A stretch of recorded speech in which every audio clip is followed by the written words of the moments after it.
ମୋର ପ୍ରିୟ ପିଲାମାନେ, ଆଶା କରିବି ସମସ୍ତେ ବହୁତ ହି ଭଲରେ ଥିବ ଏବଂ ଆପଣଙ୍କର ପରିବାରରେ ବି ପ୍ରାୟତଃ ସମସ୍ତେ ବହୁତ ହି ଭଲରେ ଥିବେ। ଯେମିତିକି ଆପଣ ଜାଣିଥିବେ ଯେ 2629 ଗୋଟି ପଦବୀ ପାଇଁ ଅନଲାଇନ୍ ଆପ୍ଲାଏ 10 ତାରିଖରୁ ଆରମ୍ଭ ହେବା କଥା।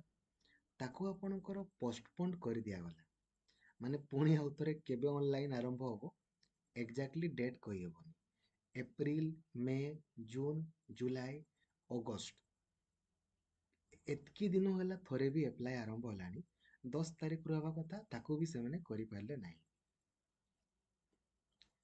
ଓ ଟ୍ରିପଲ୍ ଏସ୍ସିକୁ କୋଉ ପୁରସ୍କାର ଆପଣଙ୍କର ଦେବା ଦରକାର ଆପଣମାନେ ନିଜେ ନିଜେ କହିବେ। ଠିକ୍ ଅଛି।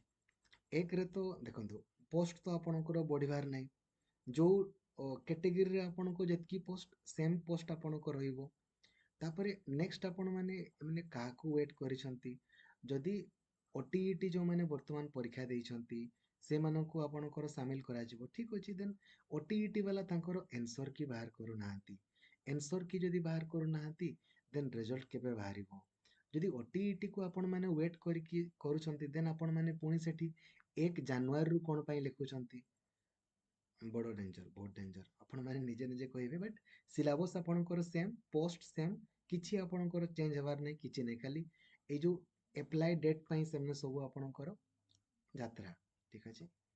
ଆପଣମାନେ କାଇଣ୍ଡଲି ପଢ଼ାପଢ଼ି କରନ୍ତୁ। ବଟ୍ ଓ ଟ୍ରିପଲ୍ ଏସ୍ସି କ'ଣ ଆଉ କହିବି। Thank you. ଜୟ ଜଗନ୍ନାଥ।